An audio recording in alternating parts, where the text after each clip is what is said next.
Hello everyone, आजाद JPSC academy के इस मंच पर मैं आप सभी का हार्दिक स्वागत करता हूं। आप सभी झारखंड लोक सेवा आयोग की तैयारी में लगे अभ्यर्थियों के लिए आज का ये जो टॉपिक है वो बहुत ही महत्वपूर्ण है और आपको इसके बारे में जरूर जानना चाहिए, क्योंकि इसी के थ्रू लोक सेवा आयोग के तहत ही आप बहाल होते हैं यानी नियुक्त होते हैं। तो चलिए स्टार्ट करते हैं आज का सेशन।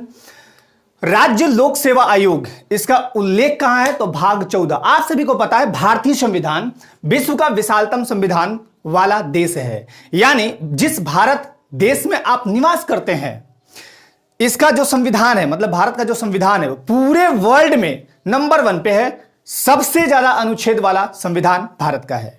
तो भारत में मूल रूप में कितने अनुच्छेद हैं? 395 अनुच्छेद। अनुसूचियां कितनी हैं? 12। और भाग कितने हैं? तो मूल रूप में अगर देखें तो 22। ठीक, चलिए स्टार्ट करते हैं।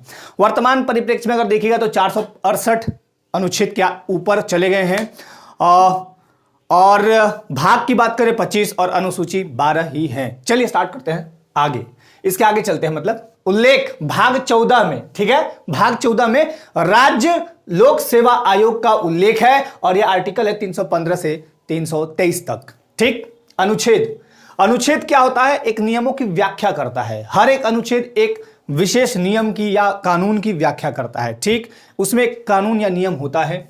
अब आते हैं, सबसे पहले इसको हम 3 पार्ट में बांट दिए हैं, तीनों पार्ट का चर्चा करेंगे। आप ध्यानपूर्वक वीडियो को देखिएगा। और किसी ने मुझे बोला था कि सर लाल कलर का यूज मत किया कीजिए, लाल कलर ठीक से दिखाई नहीं देते हैं। तो गलती से मैं 1-2 जगह अगर किया हूं तो उसके लिए माफी चाहता हूं। वैसे लाल मैंने बहुत कम रखा है, अगली बार से कोशिश करूंगा लाल ना ही रखूं। ठीक है, 3 पार्ट में डिवाइड किया। पहला यह दिखाया है कि लोक सेवा आयोग कितने के फॉर्मेट क्या होते हैं, कहां कहां लोक सेवा आयोग होते हैं, और जेपीएससी के बारे में मैंने यहां कुछ जो डाटा है, कुछ चीजें हैं वो रखी है। पहला। दूसरा, जो अनुच्छेद हैं लोक सेवा आयोग से संबंधित जितने भी महत्वपूर्ण आर्टिकल हैं वो मैंने यहां रखे हैं। और तीसरा, भारत में लोक सेवा का इतिहास क्या रहा है। चूंकि आप जानते हैं कि ब्रिटेन यहां पे आया और रूल किया। पहले तो वो क्या किस लिए आया था? व्यापार करने के लिए आया था। तो ब्रिटेन की संसदीय शासन प्रणाली के तहत ही भारत में लोक सेवा आयोग का आरंभ किया जाता है। बाद के वर्षों में तो चलिए यूपीएससी का गठन हो जाता है, फिर पीएससी वगैरह आ जाते हैं। चलिए एक एक करके समझते हैं। पहले इसको देखते हैं, लोक सेवा आयोग, ठीक है, जिसको हम अगर इंग्लिश में कहें पीएससी, पब्लिक सर्विस कमीशन। याद रखिएगा, आप पब्लिक सर्वेंट बन के भी आएंगे। राज्य लोक सेवा आयोग की तैयारी कर रहे अभ्यर्थी सारे आप पब्लिक सर्वेंट होंगे, ठीक है ना। चलिए, आर्टिकल 315 क्या कहता है? चूंकि आपका आर्टिकल कहां से है? 315 से 323, लेकिन इसमें 2-3 आर्टिकल और भी इंपॉर्टेंट है उसके अलावा, वो भी मैं आपको बताते चलूंगा। आर्टिकल 315 कहता है संघ और राज्य के लिए लोक सेवा आयोग, संघ और राज्य के लिए लोक सेवा आयोग, ठीक है। लोक सेवा आयोग के 3 भाग हैं। ठीक, पहला है संघ लोक सेवा आयोग, जिसको आप बोलते हैं यूपीएससी यानी यूनियन पब्लिक सर्विस कमीशन। ठीक, इसका उल्लेख कहां है? तो आर्टिकल 315 का खंड 1, क्या बोलेंगे इसको? खंड 1 यानी आर्टिकल का क्लोज बोलते हैं। ठीक, संयुक्त पीएससी मतलब संयुक्त लोक सेवा आयोग, यह आर्टिकल 315 खंड 2 में इसका वर्णन है। और राज्य लोक सेवा आयोग, इसका भी वर्णन आर्टिकल 315 खंड ए में है। अगर क्वेश्चन यह पूछा जाए कि राज्य लोक सेवा आयोग का वर्णन संविधान के किस अनुच्छेद में है, ऑप्शंस रहे आपके समक्ष ये 312, 315, 316, 318, तो 315 पे टिक करेंगे। लेकिन अगर यही क्वेश्चन यहां पे दिया जाए उसी एग्जाम में कि राज्य लोक सेवा आयोग का गठन का प्रावधान किस, या राज्य लोक सेवा आयोग का वर्णन किस अनुच्छेद में है, option A article 314, article 315, article 315 का खंड 1, तो इस वाले पे ऑप्शन पे टिक कीजिएगा, आर्टिकल 315 का खंड 1। ठीक है, चलिए, राज्य लोक सेवा आयोग, इसका वर्णन है आर्टिकल 315 खंड 1 में। अब ध्यान दीजिएगा, यहां संघ लोक सेवा आयोग होता है देश के लिए, जो आपका 3 तरह का पद, मुख्य रूप से अखिल भारतीय सेवाओं का सृजन, मैंने अभी देखिएगा आगे आपको मिलेगा, अखिल भारतीय सेवाओं का सृजन, इसको सृजित करने की शक्ति राज्यसभा को है। मतलब पावरफुल, जैसे धन विधेयक मनी बिल में पावरफुल कौन होता है? लोकसभा। उसी तरह अखिल भारतीय सेवाओं का सृजन करने में जो पावरफुल है वो है राज्यसभा। ठीक, 3 तरह के हैं अखिल भारतीय सेवा। पहला है आईएएस, भारतीय प्रशासनिक सेवा। दूसरा है पुलिस सेवा, भारतीय पुलिस सेवा आईपीएस। और तीसरा है भारतीय वन सेवा आईएफएस। ठीक, आप सभी एग्जाम इसकी तैयारी यहां भी करते हैं, कुछ बच्चे ऐसे भी हैं जेपीएससी की जो यूपीएससी की भी तैयारी कर रहे होंगे। चलिए खैर, यह होता है देश के लिए। संयुक्त पीएससी किसके लिए होगा? तो देखिए, 2 या 2 से अधिक राज्यों के लिए लोक सेवा आयोग का गठन संसद कर सकती है। ठीक, तो उसके लिए होता है संयुक्त लोक सेवा आयोग। ठीक, अब राज्य लोक सेवा आयोग राज्यों के लिए अपने अपने राज्यों में। ठीक, यहां पे होंगे अध्यक्ष और सदस्य। एक अध्यक्ष तो पक्का होगा, बाकी सदस्य का कोई निर्धारण नहीं किया गया है कि इतने ही सदस्य होंगे। मैं राज्य की बात कर रहा हूं। ठीक, राज्य में कोई विशेष सदस्य का वो नहीं है कि इतने ही होने चाहिए या इतने ही होंगे, वो देखा जाता है, काम के अनुसार रखा जाता है। नियुक्ति और त्याग पत्र दोनों ये संघ लोक सेवा आयोग यानी यूपीएससी को कराते हैं राष्ट्रपति, यानी राष्ट्रपति अध्यक्ष सदस्य की नियुक्ति करते हैं, और त्याग पत्र अगर इनमें से किसी को देना है तो किसको देंगे? प्रेसिडेंट को। इनकी जो पदावधि होगी 6 वर्ष या 65 वर्ष, जो भी पहले हो। ठीक, यहां पे अब देखिए, इनका भी अध्यक्ष और सदस्य का नियुक्ति और त्याग पत्र राष्ट्रपति कराते हैं। ठीक, अब आते हैं यहां राज्य वाले में। अध्यक्ष और सदस्य की नियुक्ति और त्याग पत्र ये दोनों राज्यपाल कराएंगे। लेकिन एक चीज ध्यान दीजिएगा, मान लीजिए अध्यक्ष, जैसे अभी अध्यक्ष कौन है? अमिताभ चौधरी। तो अमिताभ चौधरी की नियुक्ति कौन किए? राज्यपाल किए, यानी द्रौपदी मुर्मू। अगर इनको त्याग पत्र देना हो तो किसको देंगे? राज्यपाल को। लेकिन अगर ये कभी मान लिया जाए ऐसा इनके ऊपर आरोप लगता है कि आप कर्तव्यों का निर्वहन ठीक से नहीं कर रहे हैं, या इनके ऊपर किसी तरह का आरोप प्रत्यारोप लगता है, तो फिर वो प्रेसिडेंट इनको हटा सकता है, राज्यपाल नहीं हटा सकता है। यह भी याद रखिएगा। ठीक, संयुक्त लोक सेवा आयोग का जो अध्यक्ष और सदस्य हैं उनकी पदावधि जो होगी वो 6 वर्ष या 62 वर्ष, और राज्य लोक सेवा आयोग की जो पदावधि होगी 6 वर्ष या 62 वर्ष, जो भी पहले हो। अब आते हैं जेपीसी की बात करते हैं, झारखंड लोक सेवा आयोग, है ना। यह एक संवैधानिक निकाय है। देखिए, 2 तरह की चीजें याद रखिएगा, संवैधानिक निकाय और गैर संवैधानिक निकाय। संवैधानिक निकाय वो होगा जिसका वर्णन किसी न किसी भाग अनुच्छेद में जरूर होगा। जैसे राजभाषा आयोग संवैधानिक आयोग है, निर्वाचन आयोग संवैधानिक आयोग है, लेकिन योजना आयोग का कहीं उल्लेख नहीं है। राजभाषा का कहीं उल्लेख नहीं है, हालांकि वो संवैधानिक आयोग नहीं है, मतलब आयोग की बात नहीं कर रहा हूं। तो योजना आयोग, जिसका नाम अब नीति आयोग हो गया है, क्या है? गैर संवैधानिक है, वो संविधान में उसका उल्लेख नहीं है। तो ये भी याद रखिएगा। अच्छा, इसमें क्या होंगे? एक अध्यक्ष और अन्य सदस्य। ठीक है, अध्यक्ष और अन्य सदस्य। अध्यक्ष की बात करें, प्रथम अध्यक्ष जेपीसी कौन थे? तो फटिक चंद्र हेम्ब्रम। और वर्तमान अध्यक्ष कौन है? अमिताभ चौधरी। ये भूतपूर्व आईपीएस, मतलब आईपीएस रह चुके हैं। ठीक, अब समझिए, आयोग के आधे सदस्यों को केंद्र या राज्य सरकार के अधीन न्यूनतम 10 वर्षों का कार्यानुभव होना चाहिए। मतलब आयोग के जो भी अध्यक्ष या सदस्य जो भी यहां पे आएंगे, आधे, मतलब आधे आयोग के जो भी सदस्य होंगे, वो आधे सदस्य जितने भी मान लीजिए 30 हैं, तो 30 का आधा कितना? 15। तो 15 राज्य सरकार या केंद्र सरकार के अधीन न्यूनतम 10 वर्ष काम अच्छा से कर चुके हों, वो आएंगे। और बाकी आधे तो आते ही हैं। वेतन भत्ता कहां से मिलेगा इनको? तो देखिए, राज्य के लिए काम कर रहे हैं तो राज्य की संचित निधि से। ठीक, चलिए, पद से इनको केवल राष्ट्रपति हटा सकता है, ऐसा भी लिखा हुआ है। आर्टिकल 311 बहुत ही इंपॉर्टेंट, याद रखिएगा।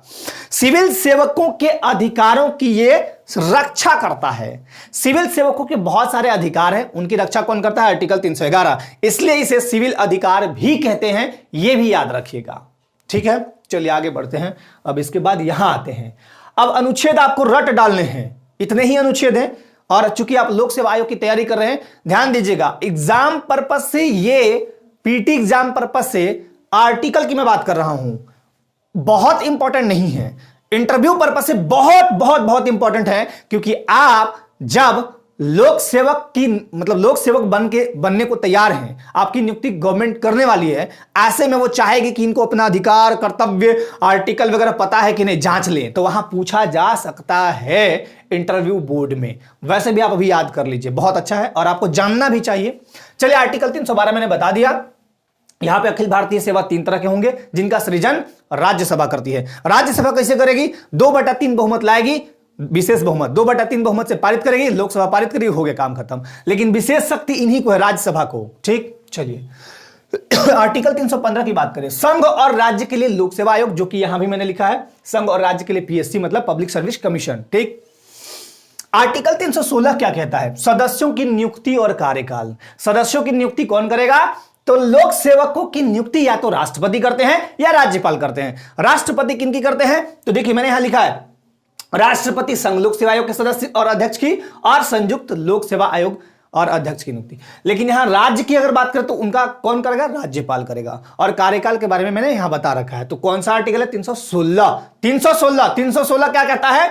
सदस्यों की नियुक्ति और कार्यकाल, एकदम रट डालने हैं। चलिए 317 पे आते हैं। आयोग के सदस्यों की बर्खास्तगी और निलंबन, ये कहता है आर्टिकल 317 क्या कहता है, आयोग के सदस्यों की बर्खास्तगी मतलब बर्खास्त कर दिया, डिसमिस फ्रॉम सर्विस, या फिर निलंबन कुछ दिन के लिए, सस्पेंड, सस्पेंड का मतलब होता है कुछ दिन के लिए हटाना, और बर्खास्त का मतलब होता है डिसमिस फ्रॉम सर्विस, जाइए खत्म हो गया आप, फिर कोर्ट केस लड़िए, अगर जीत गए तो आइए, नहीं तो फिर जय सिया राम, है ना। चलिए आर्टिकल 318 क्या कहता है, आयोग के सदस्यों और कर्मचारियों की सेवा शर्तों संबंधी नियम बनाने की शक्ति। अब देखिए आयोग के सदस्य और कर्मचारियों की सेवा शर्तों संबंधी नियम बनाने की शक्ति ये दी गई है आर्टिकल 318 के तहत। 320 बहुत ही इंपॉर्टेंट, 320 बहुत ही इंपॉर्टेंट, लोक सेवा आयोग के कार्य यहां पे तो कार्य और कुछ शक्तियां भी इनमें दी गई है, तो ध्यान दीजिएगा क्या क्या मुख्य रूप से कार्य हैं। पहला काम, लोक सेवकों के लिए नई नियुक्ति निकालना और एग्जाम कंडक्ट कराना, यह झारखंड लोक सेवा आयोग का काम होगा, मतलब अपने अपने स्टेट में अपना अपना होगा लोक सेवक। मैंने अभी जस्ट बात की है, आप जितने भी अभी 11 जो आपके पद दिए गए हैं क्रमानुसार, उस 11 पदों पे जब आप फॉर्म फिलअप करते हैं सब क्या होंगे, पब्लिक सर्वेंट। याद रखिएगा, नौकर हैं आप, मतलब सेवक हैं, मालिक नहीं है, बुरा मत मानिएगा, ये फैक्ट है। तो लोक सेवकों के लिए नई नियुक्ति निकालना, जैसे अभी जेपीएससी ने निकाली है 252 पदों के लिए, और परीक्षा का आयोजन कराना, ये लोक सेवा आयोग का काम है। दूसरा, राज्यपाल। अब देखिए लोक सेवा आयोग पर कमांड कौन कस के रहेगा, जाहिर सी बात है कि भाई राज्य में है तो गवर्नर, राज्य का अगर देखा जाए संवैधानिक प्रधान तो वो राज्यपाल होगा, ना कि मुख्यमंत्री होगा। मुख्यमंत्री वास्तविक प्रधान होते हैं, ठीक है ना। तो संवैधानिक प्रधान कौन है, राज्यपाल। तो राज्यपाल द्वारा निर्देशित किसी विषय पर सलाह देना, अगर राज्यपाल डायरेक्शन दे रहा है कि देखिए इस विषय पर आपका क्या राय है, तो आपको राय देना होगा किसको, लोक सेवा आयोग को, ठीक है। तीसरा, प्रत्येक वर्ष अपने कार्यों की रिपोर्ट, जैसे आप पढ़ते हैं ना, एक महीना में क्या पढ़े, रिपोर्ट करते हैं, बहुत लोग तो करते भी नहीं होंगे, खुद को रिपोर्ट कीजिए या फिर अपने टीचर को रिपोर्ट कीजिए, एक महीना में मैंने क्या प्रोसेस किया है, ठीक है। प्रत्येक वर्ष अपने कार्यों की रिपोर्ट राज्यपाल को सौंपना, यह लोक सेवा का काम है, जिसे राज्यपाल विधानमंडल के समक्ष रखवाएगा। विधानमंडल के 2 और 3 पार्ट होते हैं, 2 तरह से, मैंने पूर्व के वीडियोज में भी बताया, आप देख लीजिएगा पॉलिटी वाले। एक सेवा से दूसरी सेवा हस्तांतरण। अब मान लिया कोई अब सेवा में है, दूसरी सेवा में जाना है, ट्रांसफर, मतलब दूसरी सेवा में ट्रांसफर हो रहे हैं, तो वो भर्ती के तौर तरीकों वाले मामले ये ठीक करेगी। पदोन्नति मतलब पद में ऊपर बढ़ना, और अनुशासनात्मक मामले इत्यादि में परामर्शी भूमिका लोक सेवा आयोग निभाती है, ये भी याद रखिएगा, बहुत ही इंपॉर्टेंट, ठीक है। तो इसके अधिकार और कार्य ये हो गए। आर्टिकल 321 क्या कहता है, देखिएगा, बहुत ही इंपॉर्टेंट। संसद या विधानमंडल, अब जिसे देखिए संसद में कौन, ये जाएंगे लोक सेवा आयोग, ये वाले public service, union public service commission. संसद या विधानमंडल विधि द्वारा, कानून द्वारा, विधि मतलब कानून द्वारा लोक सेवा आयोग के कार्यों का विस्तार कर सकती है। संसद या विधानमंडल, विधानमंडल किसको करेगी, तो राज्य वाला, राज्य लोक सेवा आयोग, और ये वाले संयुक्त पीएससी वाले, ठीक। संसद या विधानमंडल विधि द्वारा लोक सेवा आयोग के कार्यों का विस्तार कर सकती है, कार्यों का विस्तार करेगी। चलिए भाई आपका काम ये है, विस्तार करते हैं, आपको आज दी है कार्मिक विभाग, मतलब जो भी विभाग है वो, और आज से आपका ये भी विभाग हो गया, तो वो कर सकती है कौन, संसद या विधानमंडल, ठीक। आर्टिकल 322 क्या कहता है, यूपीएससी के सभी व्यय, यूपीएससी के अध्यक्ष, सदस्य, जो भी उसके मतलब जो संरचना संगठन है, जो आयोग है, आयोग में बहुत सारे लोग होते हैं, उनका जितना भी खर्चा होगा भारत की संचित निधि पर भारित होगा, मतलब भारत की संचित निधि से वहां से उनको पैसा मिलेगा, चाहे इनका वेतन हो, भत्ता हो, या फिर कागज का खर्चा हो, ऑफिस का खर्चा हो, है ना, चाय पानी का खर्चा हो, जो भी हो, सारा कहां से मिलेगा, भारत की संचित निधि से। किनको, यूपीएससी वालों को। और जेपीसी यानी लोक सेवा आयोग को कहां से मिलेगी, तो राज्य की संचित निधि पर भारित होते हैं, मतलब राज्य की संचित निधि इनको पैसा देगी। जेपीसी में जो भी एक छोटा से छोटा पिन का भी पैसा होगा तो वो राज्य का संचित निधि से मिलता है और वो खर्चे करते हैं, ठीक है। चलिए आर्टिकल 323 क्या कहता है, यूपीएससी अपना वार्षिक प्रतिवेदन किसको देगा, राष्ट्रपति को, ठीक। लेकिन जेपीएससी और संयुक्त लोक सेवा आयोग किसको देगा, तो संबंधित राज्यपाल को देगा, और राज्यपाल क्या करेगा, विधानमंडल में उसको पेश करा देगा, मतलब रखवा देगा कि देखिए ये चीजें थी। तो आर्टिकल एक बार रट डालिएगा, बहुत ही इंपॉर्टेंट आर्टिकल्स हैं लोक सेवा आयोग की तैयारी कर रहे अभ्यर्थियों के लिए। चलिए अब आते हैं इतिहास, हिस्ट्री देखते हैं क्या है इनका हिस्ट्री। देखिए एक व्यक्ति है बहुत ही अच्छे, कॉर्नवालिस, लॉर्ड कॉर्नवालिस। भारत में सिविल सेवा, जो ये सिविल सेवा देख रहे हैं आप जो आज बहाल होने जा रहे हैं, इन सब का फादर कौन है, या हम बोले पुलिस व्यवस्था, पुलिस व्यवस्था जो आज हमारा दिखा है, रैंक कैसे कैसे है, क्या है ना, स्ट्रक्चर, एसपी होगा, डीएसपी होगा, एसपी होगा, एएसपी होगा, डीएसपी होगा, इंस्पेक्टर होगा, दरोगा, जो भी है, ये व्यवस्था लाने वाले कौन थे? Lord Cornwallis. इसलिए इनको क्या बोलते हैं? भारत में सिविल सेवा और पुलिस व्यवस्था का जनक। ठीक, ये क्वेश्चन वन लाइनर में भी कभी कभी जीके वाले क्वेश्चन में पूछा जाता है, ये भी याद रखिएगा। एक है लॉर्ड वेलेजली, बंगाल टाइगर खुद को कहते थे कि बंगाल के शेर हैं हम। जैसे क्रिकेटर है ना सौरभ गांगुली, बंगाल दादा, बंगाली दादा, है ना, बोलते हैं ना, तो ये खुद को बोलते थे बंगाली टाइगर। ठीक है, 1800 ईस्वी में कलकत्ता में इन्होंने फोर्ट विलियम कॉलेज की स्थापना की। क्योंकि फोर्ट विलियम कॉलेज की स्थापना, वहां ट्रेनिंग दिया जाएगा सिविल सेवकों को, ठीक है, ट्रेंड करने के लिए। 1802 में बंद हो गया ये और हेलबरी में ट्रेनिंग दिया जाने लगा। ठीक, आइए 1854 में चलते हैं। लॉर्ड मैकाले की अध्यक्षता में गठित द कमिटी ऑन, यहां देखिए, the committee on Indian civil services ने लोक सेवकों की नियुक्ति प्रतियोगी परीक्षाओं के आधार पर कराने का सुझाव दिया। पहले कैसे होता था? तो चलिए ऊपर के जो मेंबर थे वो चुन लेते थे, अब नहीं, कंपटीशन होगा, ऐसे ही नहीं चुनना है। जो ब्रिटिश सरकार होती थी उसमें जो लोग होते थे, ऑफिसर्स होते थे, वो चुनते थे, उनका एक टीम होता था। लेकिन अब ऐसा नहीं करना है, आपको परीक्षा लेना है। तो परीक्षा लेने का सुझाव दिया था इन्होंने। इसी के आधार पर पहली बार भारत में, पहली बार भारतीय सिविल सेवा, मतलब भारत में नहीं, लंदन में, क्योंकि उस समय तो ब्रिटेन का राज था, तो ब्रिटेन मतलब लंदन, है ना, तो भारतीय सिविल सेवा की पहली एग्जाम, पहली प्रतियोगी परीक्षा 16 जुलाई 1855 ईस्वी को कब हुई थी? 16 जुलाई 1855। कब हुई थी? 1855। किसने ऐसा बोला था कि एग्जाम लीजिए? तो लॉर्ड मैकाले की अध्यक्षता में गठित कमेटी के द्वारा सुझाव दिया गया था। ठीक, चलिए, मतलब मेन व्यक्ति यही थे लॉर्ड मैकाले, ऐसा बोलने वाले, अध्यक्ष वही थे, सारे कुछ वही हैंडल कर रहे थे। प्रतियोगी परीक्षा कहां? लंदन में आयोजित की गई। उम्र सीमा 18 से 23 वर्ष की गई। अभी आप यूपीएससी का एग्जाम देते हैं तो कितना उम्र रहता है आपका? मैक्सिमम उम्र 32 साल फॉर जनरल, है ना, होता है ना। तो उम्र सीमा 18 से 23, इसमें उम्र सीमा में काफी बार उलट फेर हुआ है, उतना उलझन में मत फंसिएगा, है ना। उम्र में काफी बार, कभी 18 से 17 हुआ, कभी 18 से 20 हुआ, ऐसे ऐसे करके बहुत उल्टन पुल्टन हुए हैं। अगले आता है भारत शासन अधिनियम 1919। इसको बोलते हैं मॉन्टेग्यू चेम्सफोर्ड सुधार अधिनियम। अब मॉन्टेग्यू चेम्सफोर्ड एक व्यक्ति नहीं था, दो व्यक्ति थे, एक तो था मॉन्टेग्यू और दूसरा चेम्सफोर्ड। मॉन्टेग्यू कौन था? तो भारत का सचिव था, और चेम्सफोर्ड कौन था? तो भारत का वायसराय था। ठीक, एक जगह बहुत कंफ्यूजन होते हैं बच्चों को लेके, बच्चों को पढ़ाई संबंधित हिस्ट्री में लेके। पहला गवर्नर जनरल कौन था? पहला वायसराय कौन था? और स्वतंत्र भारत का पहला गवर्नर जनरल कौन था? बंगाल का प्रथम गवर्नर कौन था? बंगाल का प्रथम गवर्नर जनरल कौन था? ये बहुत डाउट होता है ना आपको, इस पर भी मैं एक वीडियो बना दूंगा जल्दी, है ना। यहां पे कोई डाउट नहीं होगा, आपको इजिली वे में याद करा दूंगा मैं। चेम्सफोर्ड कौन थे? भारत का वायसराय। तो ये दो व्यक्ति थे। भारत शासन अधिनियम 1919 के तहत ऐसा बोला गया कि हम एक साथ इंग्लैंड और भारत में एग्जाम कराएंगे। पहले कहां होता था? इंग्लैंड में। कब शुरू हुआ था? 16 जुलाई 1855 को। तो भारत शासन अधिनियम 1919 जब आया था, उसमें बोला गया कि हम दोनों जगह कराएंगे, क्योंकि भारत में हम अपना निवेश कर रहे हैं, व्यापार लगाए हैं, इस पर रूल कर रहे हैं, तो भारत में भी होना चाहिए और इंग्लैंड में भी होना चाहिए। लेकिन अंग्रेज एक अच्छा चीज लाते थे और एक गड़बड़ भी करते थे। जैसे आपको बता दें, माउंटबेटन प्लान जो 3 जून 1947 को भारत आया था, उसने यह कहा था कि हम भारत को स्वतंत्रता तो जरूर देंगे, लेकिन 2 पार्ट में डिवाइड करके। देखिए, एक चीज अच्छा लगा है कि हम आजाद कर देंगे आपको, नो डाउट, लेकिन हम 2 पार्ट करेंगे, भारत और पाकिस्तान, है ना। तो चलिए, खैर, तो यहां एग्जाम एक साथ कराने का निर्णय लिया गया, एक साथ इंग्लैंड में भी होगा और भारत में भी होगा, लेकिन एक शर्त रख दी है कि हम जितने भी महत्वपूर्ण पद है, उच्च पद, जिसको उच्च पद बोलते हैं, उसमें 1/3 भारतीयों के लिए रहेगा और बाकी जो शेष बचा 2/3 वो इंग्लैंड के लिए रहेगा। देखिए कितने चतुर थे, 1/3 ही दिए। 1/3 मतलब कितना? 33%, बाकी 66%, 67% कहां रखे? अपने पास रखे। खैर, एक साथ पहली बार एग्जाम कब हुआ?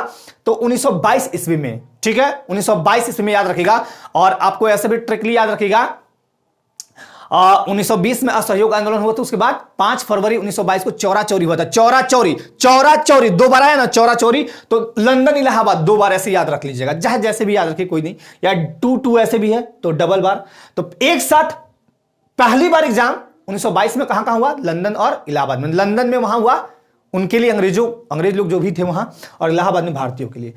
लेकिन एक सवाल यह उठता है कि 1855 से 1921 तक परीक्षा कहां होते रहा? क्योंकि 1922 में तो यहां होने लगा, फिर तो ये लंदन में ही होता था 1855 में जब स्टार्ट हुआ था।